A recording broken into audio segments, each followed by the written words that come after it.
to the Mystic Media channel. I am your host, Ravina Rastaban, aka the Realist Astrologer. And I know I've been gone a while, but I had a lot going on. I had an influx of orders.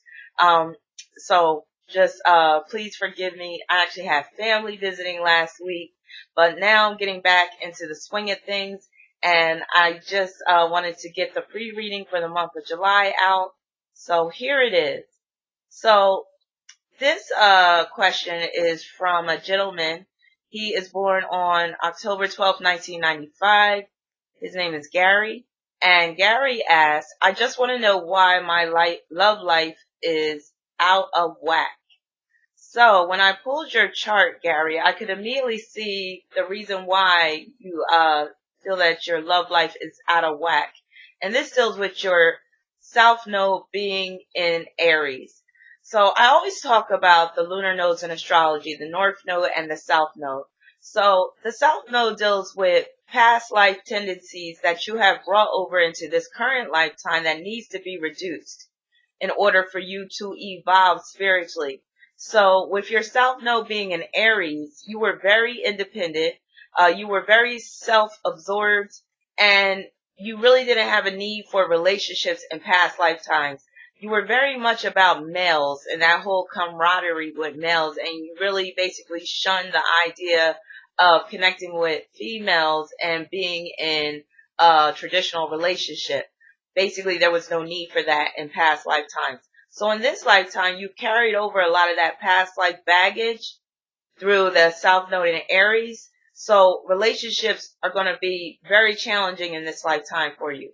So your North Node is at the 26th degree of Libra. Your South Node is at the 26th degree of Aries. And the 26th degree, it basically reinforces the relationship challenges that you're experiencing. Basically, 26 is a number of partnerships, but it can be partnerships where there's an imbalance of power, where there's an issue with control, and where a lot of times the partner is opportunistic or you're the one that's opportunistic.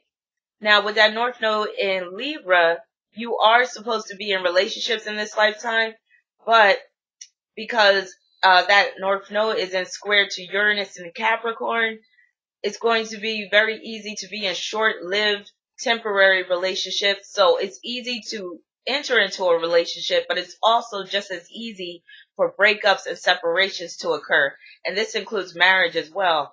And this is because you're not familiar with the whole concept of relationships and that whole interpersonal exchange and harmony and all of that stuff.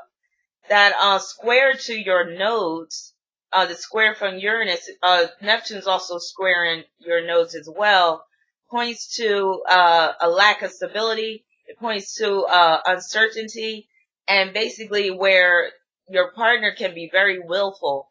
So basically you have it pretty bad with respect to relationships, but you are destined to be in a fulfilling, harmonious relationship, but you just may have to go through a process of trial and error before you find the one that is right for you.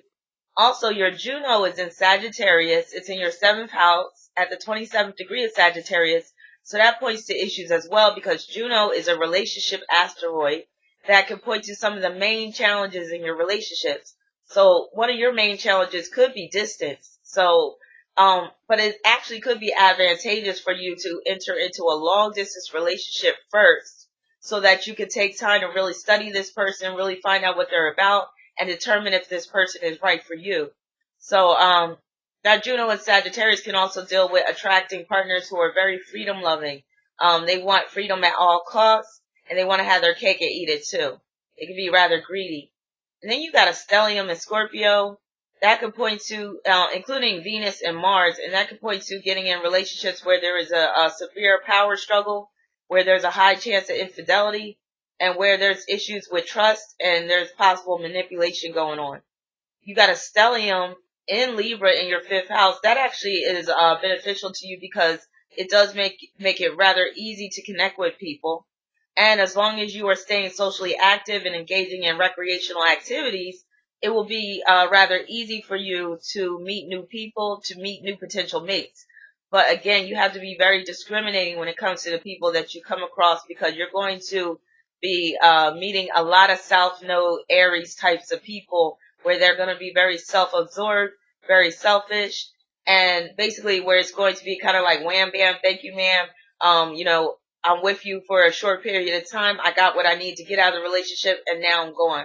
So you really need to put these potential mates under a microscope just to make sure that you're not wasting your time. Jupiter is right on your descendant, your 7th house cusp in Sagittarius at the 12th degree. That reflects your 12th birth number. So it does look like you really are geared to be in a long distance relationship or a relationship with somebody of a different race, ethnicity, culture, nationality, what have you.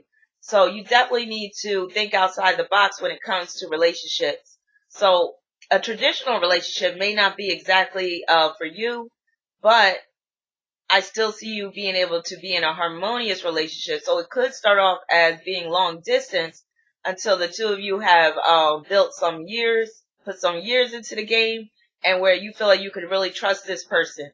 But again, you got to work on yourself as well because you have a strong selfish streak, and that's why you attract these partners that really aren't good for you. So you have to learn how to put the shoe on the other foot more. You have to learn how to, look at things from the other person's perspective.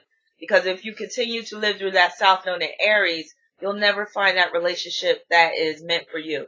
So if anybody would like a free reading for the month of August, please leave your information below, your birth details as well as the birth details of your love interest. Or if you just have a question like Gary did about your relationship profile, you could post a question as well about that. And if you don't want to wait to see if you can win this free reading, you could go to my website and order a reading, and I'll be right at your service. My website is rabina.com.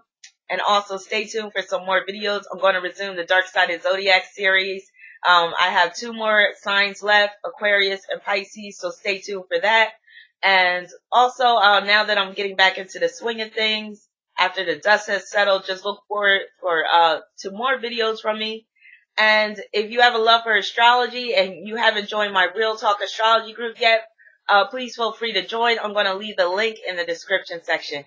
Peace, many blessings. Oh, also, Gary, if you have any questions, you can post a comment in the comment section or you can email me at karma3675@aol.com. Peace and many blessings.